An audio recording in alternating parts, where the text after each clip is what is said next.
Before we get into today's episode, I have to tell you something you've actually been asking for years. One of the most common messages I get is, why don't you have a Mind Love community? Well, I listened, but I wanted to create something that wasn't just another Facebook group. I wanted a space where we could actually grow together with purpose and direction, which is why I created Living Mind Love. Every month, our community is going to explore one powerful focus area together, breaking it down into simple micro practices that actually stick. There's always something new to look forward to, always progress to celebrate, so you'll understand the neuroscience, connect with the spiritual wisdom, and most importantly, have a whole community supporting your growth every step of the way. Honestly, the community alone would be worth it. And I know people are going to join for just that, but we're going so much deeper than that. This is the most value-packed resource for learning and growing together that I've ever seen, let alone created. So you'll be part of the first ever Mind Love community on School, where transformation isn't just possible, it's inevitable. So if you're ready to grow with an amazing group of like-minded souls, go to mindlove.com/living to join the waitlist. And you'll get instant access to my 10-year vision meditation. So let's get into today's episode. Welcome to Mind Love, episode 170. Today's episode is all about how to be smarter with your time. I actually just more kind of create a rule of activities, a list rather of activities in my everyday life that I'm trying to do less of because they're stressful or unproductive activities or activities that get in the way of other activities. And I just keep that list by my computer. And every time I find myself, because most of mine are like technology related, like doom scrolling or Instagram or something, I don't know. I do find myself in that time trap of wasting time on mindless technology use. And so I put that list by my computer. And every time I am engaging in one of those activities during the workday while I'm trying to get other things done, I ask myself, why am I engaging in this? Do I really want to be engaging in this? Is there something else I could be doing? Turn up your frequency with Mind Love. Bite-sized brain hacks for seekers, dreamers, and doers. It's time to give your mind a little love with your host, Melissa Monti.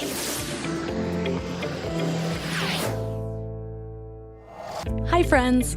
First of all, if you haven't subscribed to the podcast yet, make sure to hit the subscribe button so you're always updated about new episodes. Plus, you want to know basically the best way to give back to your favorite podcasts? Actually go to the iTunes app and leave a 5-star review. Reviews are scientifically proven to make me love you more. That's just how it is. I love you when you leave me a review. You sit in my heart for days at a time. No, but seriously, they really help the growth of the show. They're probably the number one thing that you can do besides supporting my sponsors or joining the membership. So it's an easy, free way to give back to a podcast you love. And if you do leave me a review, send it to me at MindLoveMelissa on Instagram, and I'll send you a free meditation track. Today, I'm going to read a review from Maria Isabella. She said, I just can't get enough of this podcast. The conversations on here are so interesting and insightful and leave me with so much food for thought about how to have a better life and how to have more mindfulness in my life and relationships. Thanks for creating this modern mindfulness space and for such a great podcast. Well, thank you, Maria, for lighting up my life this week. There just never seems to be enough time. I think every person I know shares that sentiment. But why is that? We all have the same amount of time in a day. So are we all just terrible at managing expectations for what can get done during the time we're given? Or are we all just terrible at making use of that time? Well, I'm going to start with some fascinating facts because I just can't help myself. Up to 80% of the average working day is spent on activities with little or no value. Business owners waste up to a third of their week through low-value activities. Think about that. If you own a business and you are better at managing your time, you could potentially grow your business 33% faster, which means instead of taking 3 years to get to your goal, you could get there in 2. If you spend 10 to 12 minutes planning your day, you'll save up to 2 hours of time that would have otherwise gone to waste. 46% of stress reported amongst employees in the US is caused by an overwhelming workload. Now think about that one. We've already identified that 80% of the average workday is on low-value tasks. If this weren't the case, maybe the workload wouldn't feel so overwhelming. Well, now let's talk about personal activities. According to Clockify, the average American spends 8 years and 4 months watching TV, 7 years trying to fall asleep, 6 years on social media. Wait, 8.5 years of watching TV? Gross. A few things come to mind. First, I get it. After a long day of working or cleaning or taking care of the kids, you just want to sink into the couch and get lost in Hulu, right? Is it that we don't have time, or is it that we don't have the energy? Well, here's what I've learned.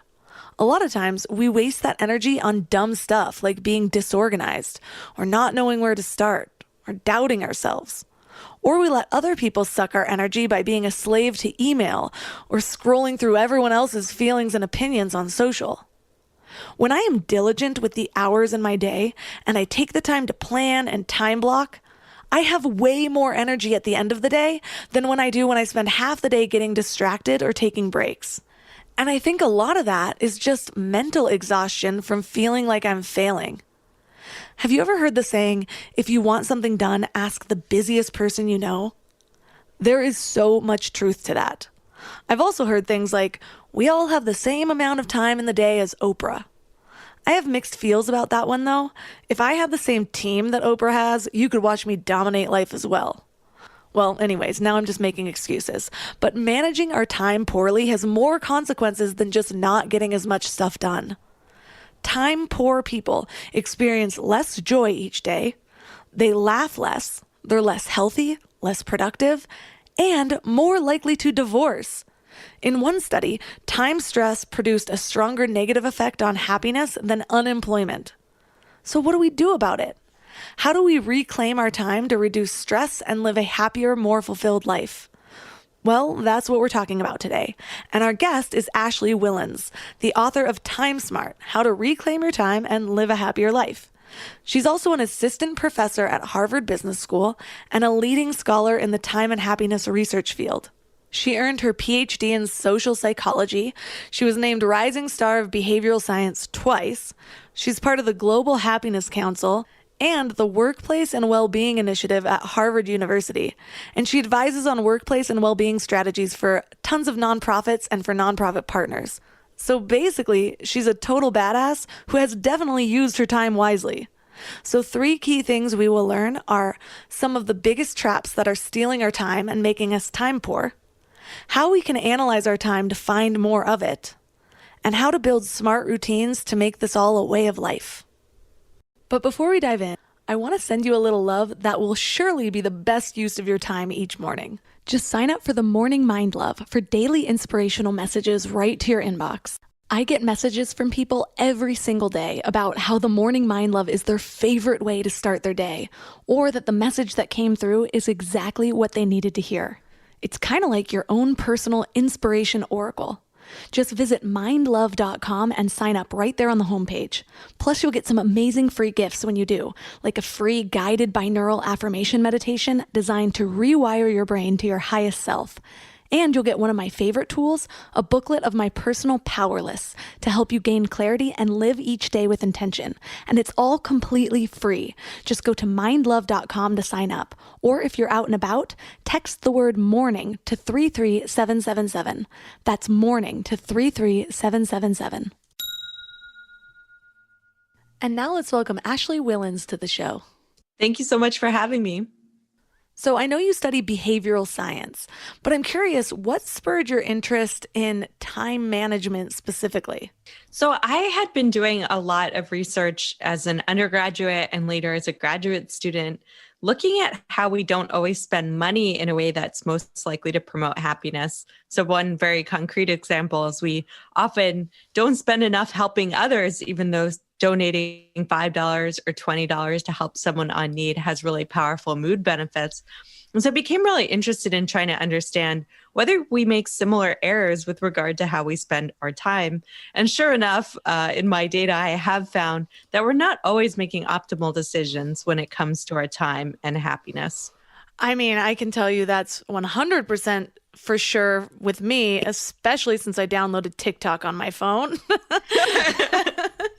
But why is it that we all suck so bad at time management? There's so many reasons, and I'm happy to walk through a few of them. I think we have to be nice to ourselves. Time is really challenging. So we don't always spend our money in ways that are likely to promote happiness, but money as a resource is much easier to keep track of, account for, and accumulate across time. You can't accumulate time across the days of your lives, and time easily goes missing. We don't actually really even notice wasted opportunities of free time until we start talking about losing 10 or 12 months on a project. Then we start feeling really miserable about it. And so there are a lot of psychological factors that lead us to kind of almost forget or not pay attention to that goes missing on an everyday basis. And then, of course, as per your example, there's a lot of social forces that lead us to feel time poor and that distract our time and steal our time away from us. Technology is one of these factors. So I talk a lot about this and people ask me a lot about this, but technology is one of the leading factors that creates these feelings of time poverty, or this feeling of having too many things to do and not enough time to do it, because it fragments your leisure into a whole bunch of small units of time that then feel rushed. And also technology reminds you of other things you could or should be doing. So we are in part not great at time management, but it's because there's so many forces that are leading us to feel time poor. Our workplaces make us respond at all hours. Our technology facilitates that and pulls our attention away during leisure. And we don't often account for our time, and it's more difficult to account for our time as carefully as we account for our finances. But luckily, by starting to understand all the factors that make us time for poor, that make time difficult to track, we can all start becoming more mindful and take more control over our time. So I'm one of those people who avoids the scary things. Like when my finances used to be really bad, I only really knew enough not to overdraft my bank account. And the same goes for with time tracking though. I still tread really lightly. So I have a system where I use this app called Serene, where I'm able to use time blocks. And it is so helpful because I'll set a time block, a multiple throughout the day, and then press start, and it'll basically set a focus timer for like 30-minute increments. But there's other more robust tools that I'm very hesitant to use, like the ones that automatically track my time, because I don't really want to see it. Like getting that screen time notification from my iPhone every Sunday is like my tiny version of hell. But I know that one of the steps that you recommend is to really calculate the time cost of daily decisions. So I'm curious, what's your process for doing that and why is it so important? Yeah, I mean, I think it's important that we all will have a different approach. It's sort of like fitness and exercise. You know, when we're trying to live a time first mindset, we're really trying to shift our habits. And that can be really difficult and pretty scary. You know, even it's kind of similar if you start really tracking and paying attention to what you're eating, you're like, oh, that's not what I wanted to see. Similar with time, it can be like, oh, I really spend that much time on Instagram. Oh, of course I do. Oh no. But you don't want to get yourself into too much of a death spiral over some of the traps that get in the way of time affluence. So I actually don't advocate for very strong, heavy-handed interventions in my book and in my research, in part because I worry that will create this fatalistic thinking that just makes us give up on the enterprise altogether instead of, continuing to take small forward steps in the right direction. I wrote a case recently on WW International, formerly Weight Watchers, and I was chatting with the CEO, Mindy Grossman, and we were talking about my book and also the case, and she said, it's about progress, and I think that idea from weight loss also translates to time.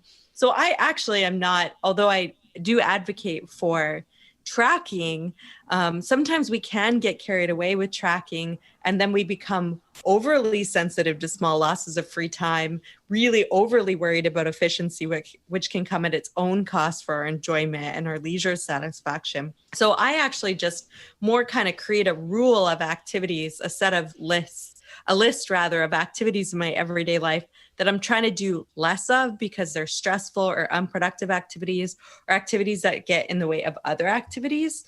And I just keep that list by my computer. And every time I find myself, because most of mine are like technology related, like doom scrolling or Instagram or something, I don't know.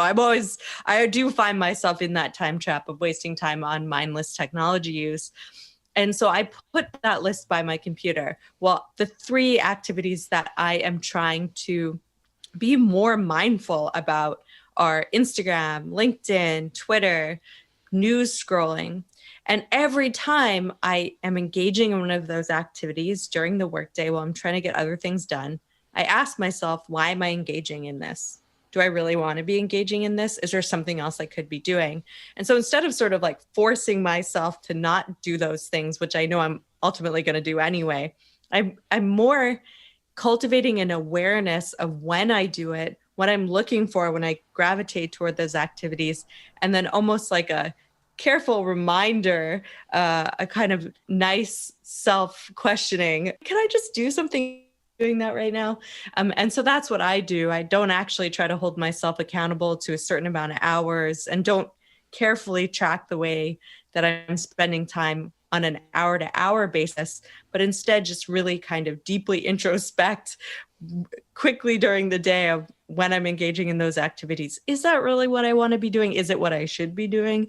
And if the answer is no to either of these 2 questions, I try to switch gears and do something else.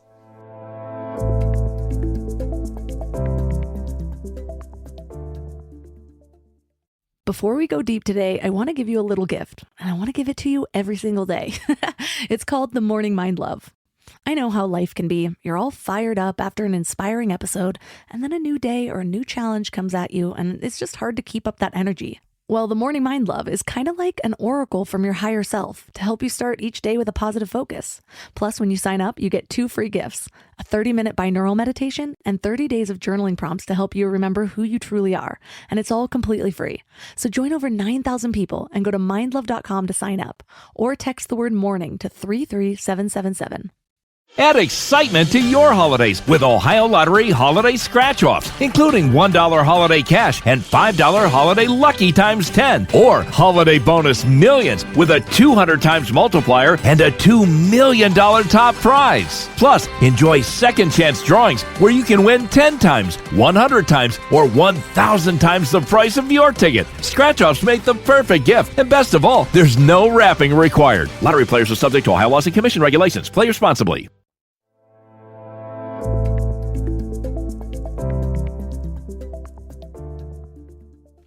I love that, because I find that that's the thing with me too, is we end up getting caught in some of these tools and using them really mindlessly when they do have the power to be really helpful. I mean, for what I do, and probably for what you do, social media is a big part of that, but it's also a big trap.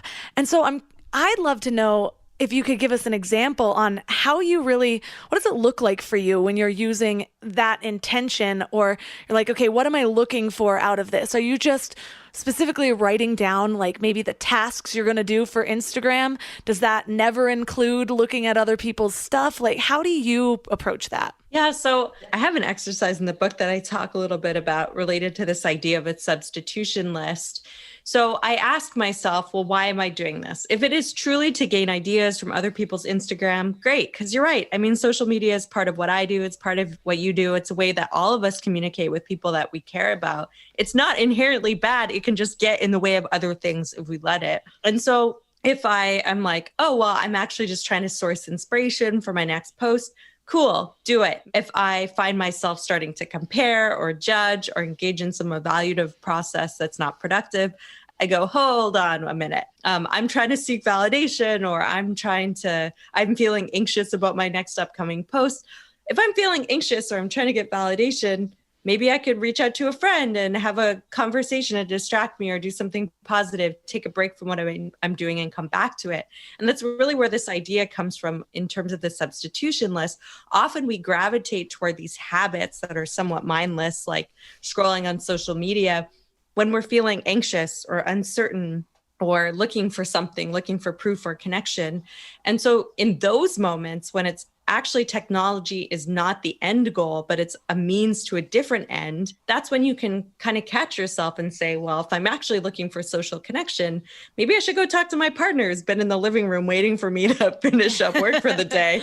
Or maybe I can text a friend instead. Or if I'm feeling anxious in light of an upcoming meeting, and so I'm scrolling on social media probably to feel a little bit better, but also create more anxiety, maybe I should stop and do a 5-minute Headspace video audio tape instead, right? So I think that totally to your point is well taken. Social media technology is a tool that is on net positive, helps us get our work done more efficiently, but it can take away experiences from us and get in the way of us enacting our broader goals in life if we let it. So it's really important to make sure that we're using it as a tool to get to our goals and it's not coming in conflict with them.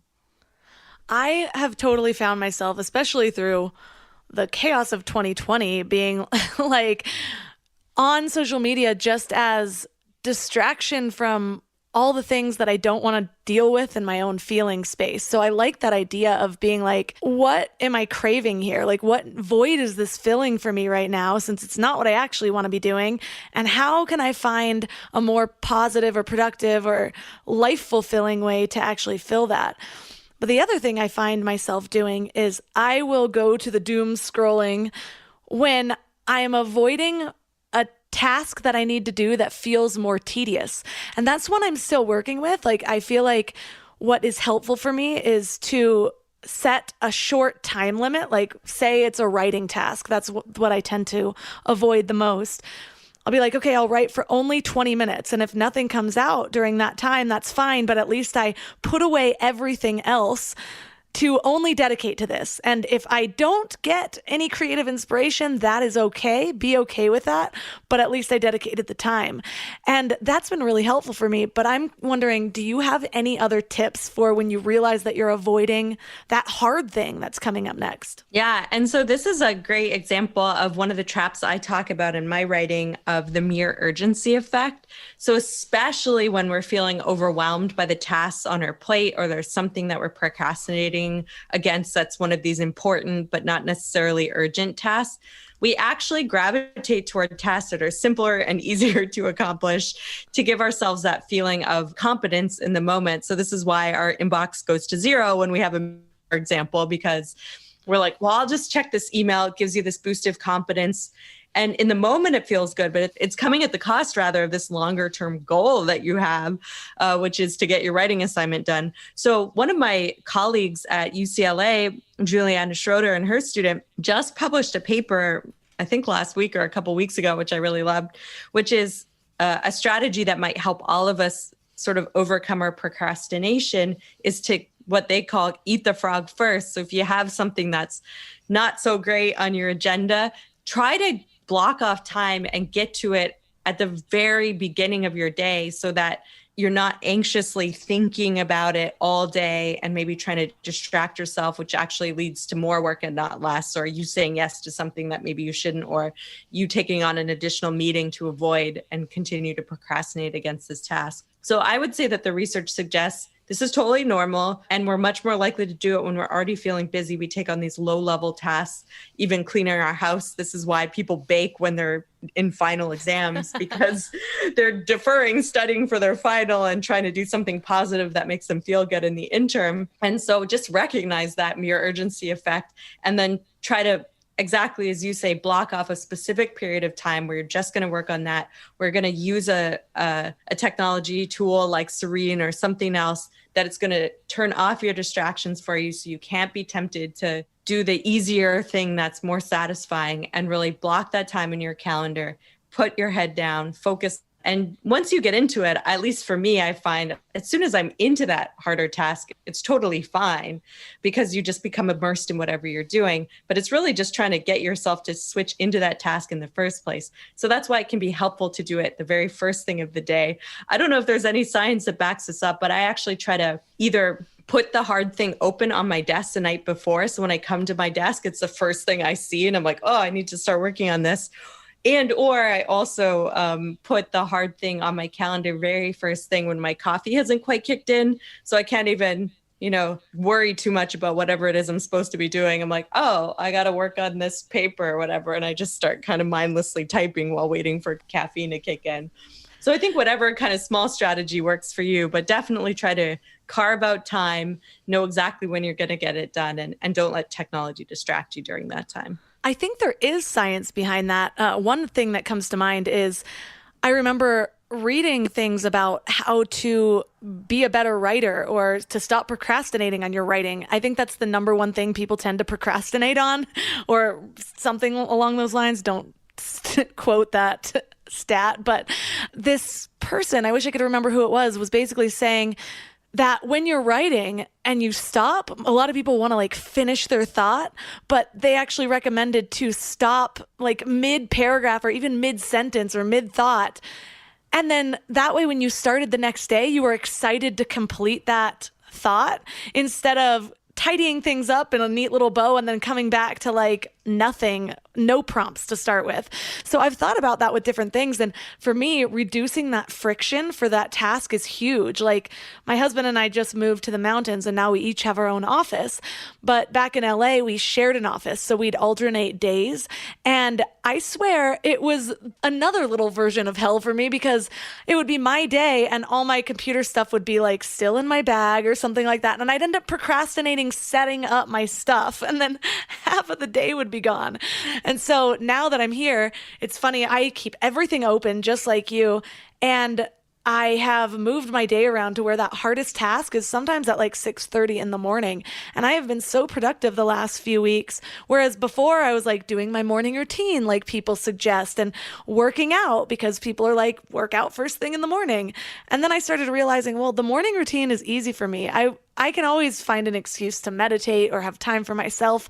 I have always worked out regularly, so those aren't the hard things. So that's not the thing I really need to set myself up for. I have to create an environment that really moves me towards the thing that I'm procrastinating, if that makes sense. Yeah, I love that. I think it definitely shows and is something that's emblematic of my research too, is that it's really about knowing yourself. There's really no one size fits all solution. For some people, the work is something that they're kind of glued to, and the exercise and the meditation is something that they need to be more deliberate around.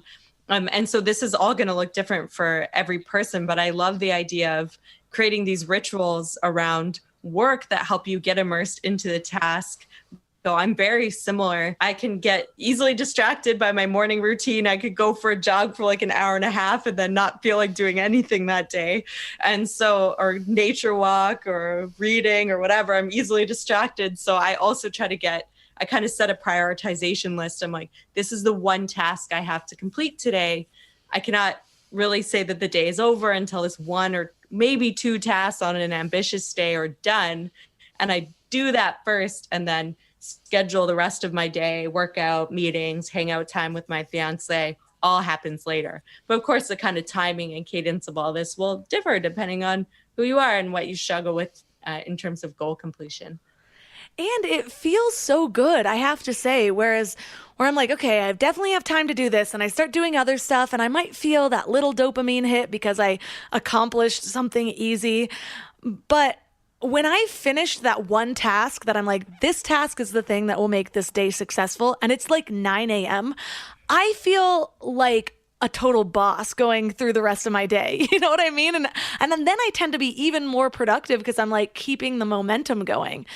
But I'm wondering, we've talked about different things that are stealing our time, like technology, or this urgency idea.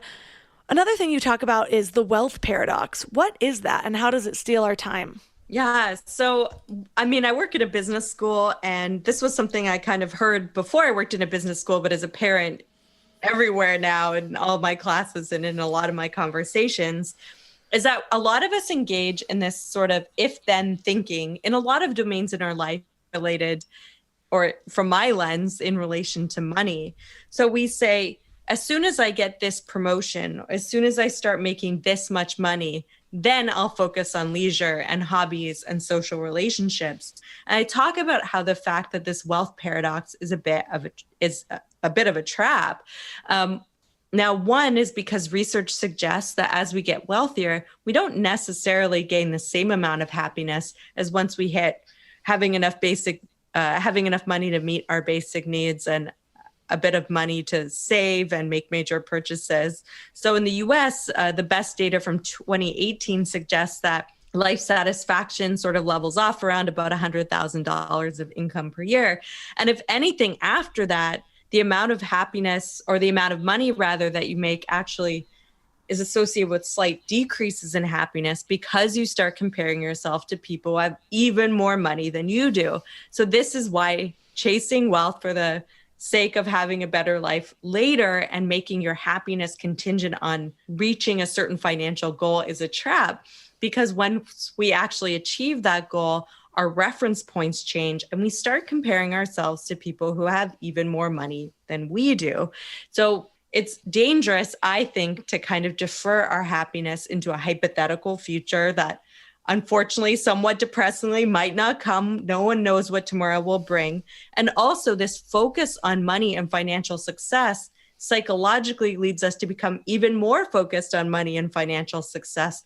And as we start to make more money, our expenses also go up. So we might need to feel like to remain consistent in our lifestyle. And so all these factors together mean that as your wealth goes up, you might also be more stressed out at work and have even less time for leisure than you did when you had a lower paying job or were earlier on in your career.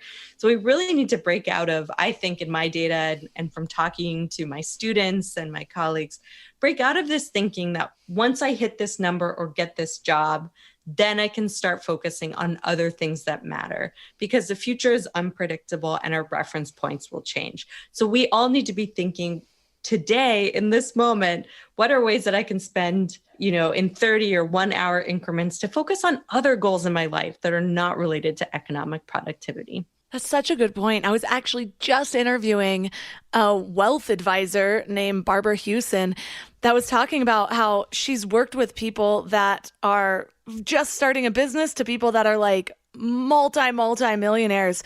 And it's funny that some people, even that anyone else would assume is very wealthy, she says that wealth isn't really about the money. It's about that mindset, because she'll talk to people and it's like, well, yeah, I'm not that wealthy. Well, when do you feel like you'd be wealthy? And the person was like, well, I don't have a private jet yet.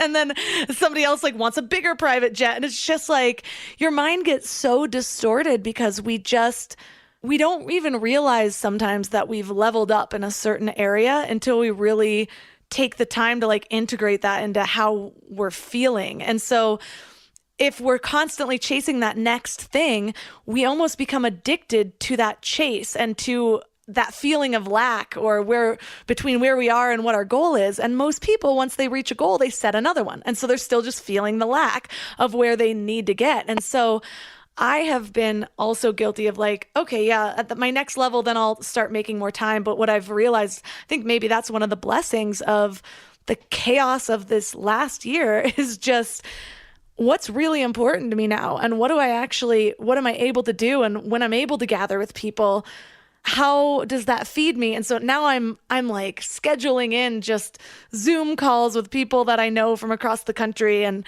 when I'm able to meet up with somebody, it's like I will rearrange my entire schedule to do that. You know what I mean?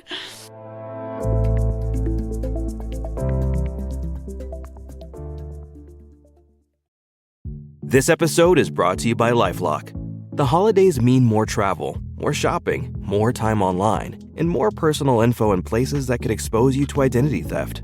That's why LifeLock monitors millions of data points every second. If your identity is stolen, their US-based restoration specialist will fix it, guaranteed, or your money back. Get more holiday fun and less holiday worry with LifeLock. Save up to 40% your first year. Visit LifeLock.com/podcast. Terms apply. Is it time to reimagine your future?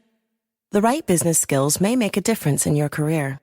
At Capella University, we offer a relevant education that's designed to focus on what you need to know in the business world. We'll teach professional skills to help you pursue your goals, like business management, strategic planning, and effective communication. And you can apply these skills right away. A different future is closer than you think with Capella University. Learn more at capella.edu.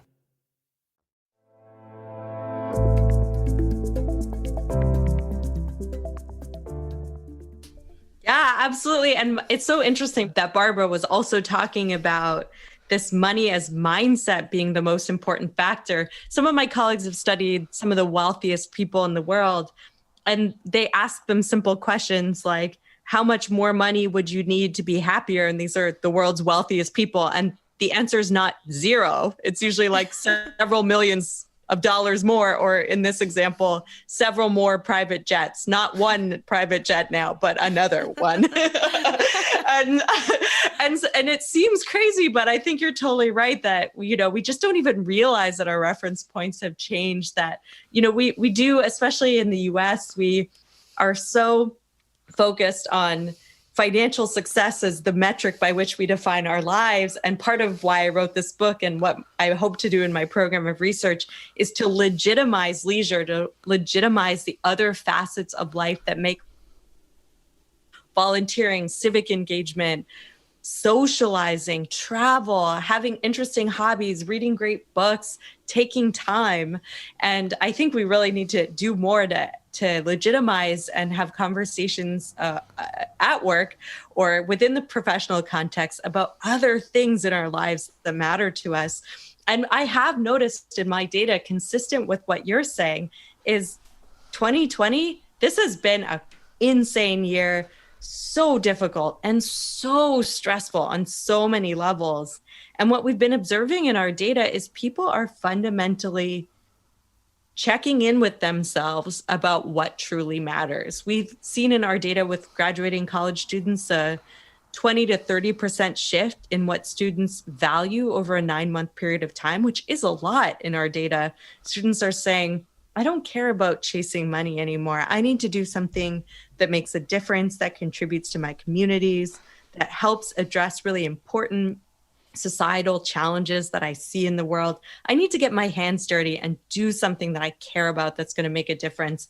And I've honestly felt this way as well. I think the silver lining we should all be taking from this year is 2020 has helped reaffirm what truly matters in our lives and what we should get rid of, the expectations that are unrealistic or unsatisfying. We almost don't have time or emotional bandwidth to handle things that are not essential right now. And I really hope that some of that thinking can be carried forward when things start to slowly resume back into whatever new normal takes.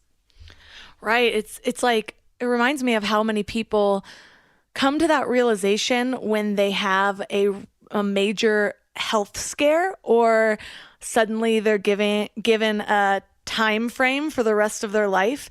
And that's when I've interviewed people that did think they were going to die in one way or another, or or their child was diagnosed with cancer, or their mom was, and all of a sudden they've shifted these priorities. And in some level, we are all having a collective giant health scare and realizing, oh yeah, we don't have endless amounts of time. Time is limited. Life is precious. Now, what do we do with that? And so we've talked about some of the things that are stealing our time.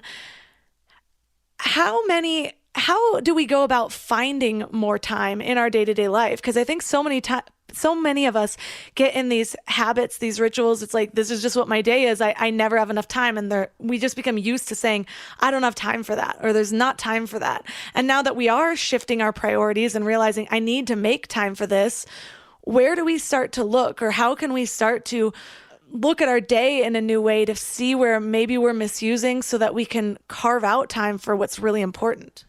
Yeah, this is such a great and fundamental question. Before I answer it, I do want to say that what you're talking about related to near-death experiences is something we've actually done some empirical research on as well, and show exactly this. People have had a near-death experience, particularly when they've experienced that event with others, like a car accident, report greater purpose in life and greater connection to social relationships. So the experiences that we're having are very consistent with what I see in my data and what the research would say. And so I do really think that we should all acknowledge and hopefully be able to positively capitalize on the opportunity to reimagine what our daily lives can look like in a way that makes them more consistent with our values and broader goals in life. And so along these lines of finding time, I talk both practically and at a high level in my book around how we can help ourselves really follow through and live our days the way that we would live our last day, if you will. Like how we live our days end up accumulating to be how we live our entire lives. So how can we live each day with more intentionality and make every day closer to what our ideal day would be like? And I think very practically, we need to be thinking about what activities bring us joy on an everyday basis, what brings us purpose and meaning, and what brings us stress, and not stress that's productive, unproductive stress. And then think about maximizing positive experiences and minimizing the negative.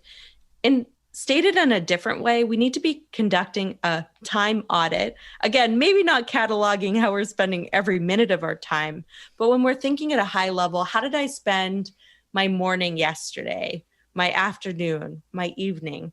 And if I had to really classify what each of those activities were, where would I put them?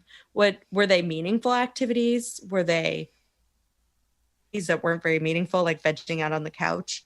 Were they unpleasant and stressful activities like cleanings or doing something you really don't like doing at work? Were they stressful but productive, like working toward a personally important or professionally important goal? Writing a research report might feel stressful, but we know it's helping us advance our broader goals in life. And then we need to be kind of enacting structures in our life, engaging in strategies that help us to minimize the negative and maximize the positive. Some strategies to minimize the negative are, of course, outsourcing, delegating, saying no. We need to get quite disciplined about protecting our time so that we have enough of it to spend in these more meaningful and satisfying activities. But I think this conversation around reflecting on our purpose in life and really thinking about what time means to us and why it matters can help us follow through on a daily basis and stand up for ourselves when it comes to time. When the day-to-day gets busy and we just start taking it for granted that we're always going to be overwhelmed and there's nothing we can do, I think that's when we should take a step back and reflect on our big why. Why does time matter to us? For me, and I write about this in some of my articles and have been kind of forthright about this. Two of my cousins had a genetic disorder, Duchenne's muscular dystrophy, and I saw them both pass away before they were 30 years of age, which is a pretty shockingly young number. And we're a small family. They were my cousins. They're a couple years older than me. And this to me is something that I think about myself in that thought when I feel overwhelmed by my life and feel like I can't get out of this busyness trap I found myself in. I think about them. I have a tattoo of their initials on my wrist. And I try to center myself and say, is this really worth the stress? Does this really matter? At the end of the day, is this something that is helping me live my true goals and purpose in life? Or is it some of that noise that we can sometimes get distracted by? And more often than not, it's noise related to a paper deadline or a talk deadline, something that's going to feel really urgent in the moment, but at the end of the day isn't going to matter a lot. And that helps me make sure that I'm allocating time to activities that are things that really make up the fabric of my life that's important, that I really want to be left with at the end of the day, and kind of filtering out some of the noise of everyday busyness. Well, another thing that tends to come up where it's a balance of something that is very important, but also a time suck is, say you have children, or maybe you're a caretaker for somebody. And so your life revolves around these things that might be constantly unexpected, or it's much harder to build like a time smart routine into your life. I'm about to be a mom as of February, so I'm like just bracing myself for this. But what do you say to people that are dealing with that, where it's like, of course I'm going to prioritize my kid. I'm not going to be like, no, go stay in the corner till mommy's done with this. But like, how do you start to make sure that you're still managing your time in a smart way? Yeah, I think that, one strategy book is this idea of reframing time.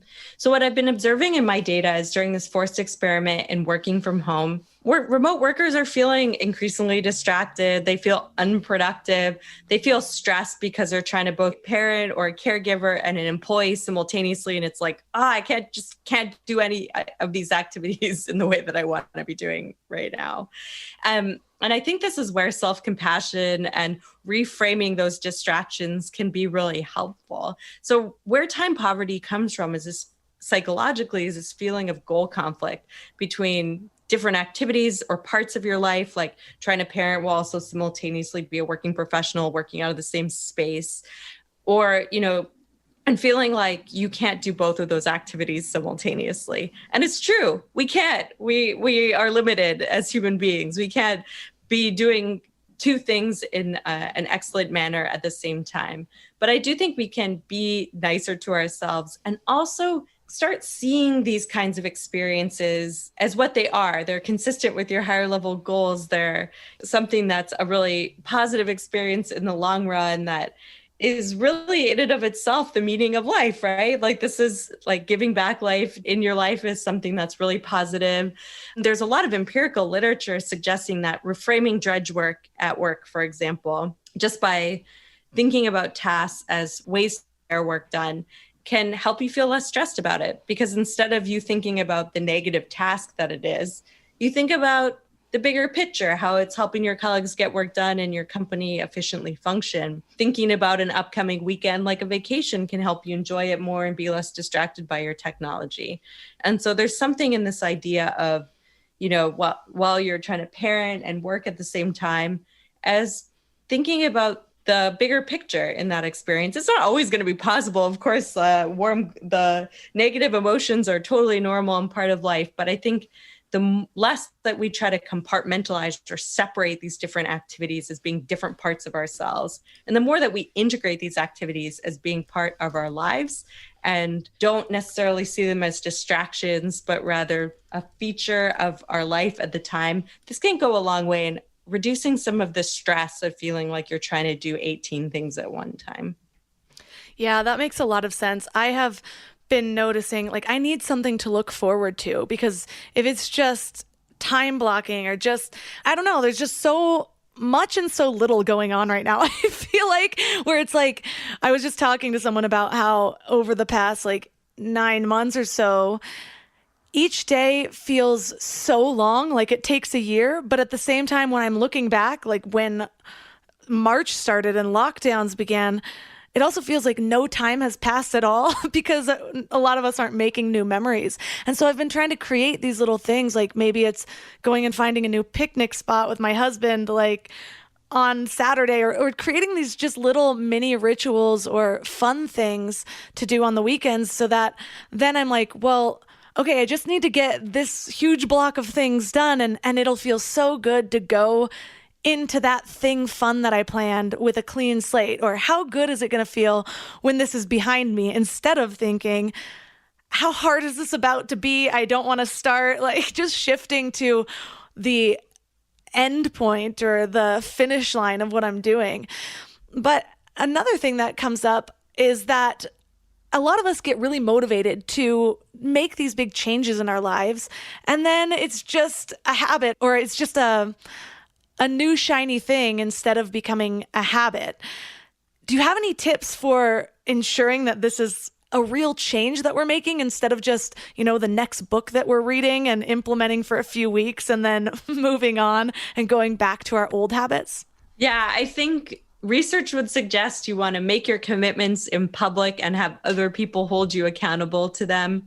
Try to make the activity fun and enjoyable, like what you're saying. If you really try to live the benefit of treating every weekend like a vacation, get your partner involved. Do make it fun. Try to get your family involved. I think the extent to which you involve others in trying to accomplish personally important goals can go a long way in making it feel less hard and more fulfilling. So that would be my kind of first piece of advice. And my second piece of advice, again, is really related to an earlier point in the conversation. We don't want to beat ourselves up too much for any decision that we make on a particular day. But really, we need to be trying to move the needle on the goal if it's to read 50 more books this year upcoming that we did last year, we need to take that goal one page at a time. So we often get into this trap, and I see it with time and money related concepts too. We're like, I'm stressed. I need to quit my job. Well, even if you quit your job and find a new one, probably within 6 months, you're going to be dealing with the same kind of self-created stress that made you quit your job in the first place. So instead of kind of going to this big picture thinking, I need to quit my job, quit my relationship, move, do something drastic, I think we should ask ourselves again, why do I feel compelled to make this big decision? Oh, well, actually, I just am feeling frustrated with my day-to-day. Well, what exactly am I feeling frustrated about? Oh, well, I haven't been exercising. Okay, can you walk around your block for a half an hour that day? Could you do 50 jumping jacks in your office, even between meetings? So I think, again, trying to keep your big picture goals in mind and then breaking them down into really small, actionable units that you try and maybe sometimes fail to follow through with every single day is really important. Not every day you're going to be able to accomplish all your goals also. So that's also something to keep in mind. And then trying to attach or tie personally important goals to natural parts of your day. We all have to eat. Maybe you could listen to a podcast during breakfast if you're trying to listen to more podcasts. Maybe you could tie your lunch break to reading a few pages of your most recent book. And maybe you could have a ritual at the end of the day to close your computer and then engage in physical activity, since you're then pairing the end of your day with another fitness goal, naturally transitioning from work to personal. I think those are all strategies, active public commitments, and tying important goals to parts of your life that you have to do anyway that can go a long way in helping us change our behavior and maintain that change day over day. Yes, I think it's James Clear talks about habit stacking in Atomic Habits. And so he gives the example of, like, if you're trying to do more push-ups, set a goal to do push-ups right before or right after you brush your teeth or something like that, because the brushing your teeth is already a habit. So you don't really have to think about it. And then that becomes your trigger for doing the other thing. So my husband he does calf raises every time he makes his smoothie. And so every time I look over at him and he's got that little like ninja blender that he's holding down, he's sitting there doing calf raises. And it's become like a part of my day just watching him do that. And for me, I've now, like I said, I've moved working out to the middle of the day, and it's kind of perfect because I get a bunch done in the morning. And then right around lunchtime, I don't want to work out after I eat. So my lunchtime, when like getting hungry is my trigger, where I'm like, okay, now I'm going to do my workout. It gives me a little bit of extra energy. I get a reward afterwards for eating, plus this break. And then I'm like reinvigorated for the rest of my day. So I love those tips. And I feel like this was such an actionable episode. So thank you so much for bringing your wisdom and your research to the show today. And for listeners that are interested in learning more about you and your book, where is the best place for them to connect with you online? Yeah, so you can check out my research on my faculty page. I'm an assistant professor at the Harvard Business School. Social media, I'll try not to instantaneously respond after this conversation. I'm on Twitter, LinkedIn, and Instagram.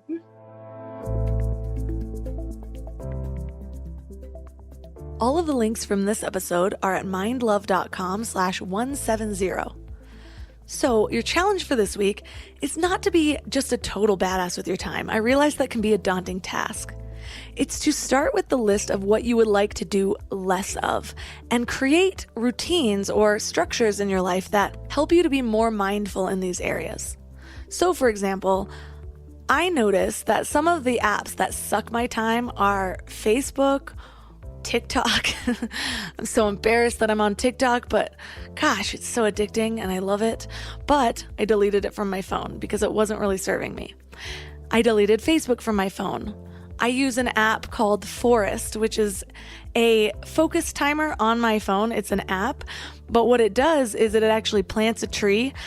And when I exit out of the app to go mindlessly go to another app, it'll say, are you sure you want to kill this tree? And no, I don't want to kill the tree. So I end up staying in it. It keeps me from mindlessly going through random apps on my phone. And as a bonus, it actually plants trees in the real world based on how many points you accumulate. And no, they have not sponsored this podcast. yet force people get a hold of me. But I love that app. I also have Newsfeed Eradicator as an extension on my browser so that I don't see news feeds when I go to Facebook to post for my business. I am using an app called Serenity, which is another focus timer for my Mac, which lets me schedule out time blocks through my day, and then it'll actually block different websites or my email when I am currently in a focus time. So I have used technology to really help myself be more mindful with my time, but there are plenty of things that work for other people that don't work for me. Like when I am too diligent and I'm going by the minute, it works for a short period of time, but it eventually becomes too stressful. So figure out what works for you, gather some inspiration from other people, maybe just start with that list of what you don't want to be doing and put in place some things that'll help you not do those as much. And let me know how it goes. If you have another resource or tool that you love that I did not mention here, please share it with me on Instagram at MindLoveMelissa. You can just send me a direct message. I would love to compile some of these and share them with the community. So let me know what works for you. If you love this episode, consider sharing it with a friend or take a screenshot and tag me at MindLoveMelissa. Also, we have twice the episodes with a MindLove Premium subscription at mindlove.com/premium. You also get meditations and other bonuses. And as always, thanks for giving your mind a little love today, and I'll see you next week. Thanks for tuning into Your Higher Frequency with Mind Love. Head to mindlove.com for a free gift to keep your vibes up until next week.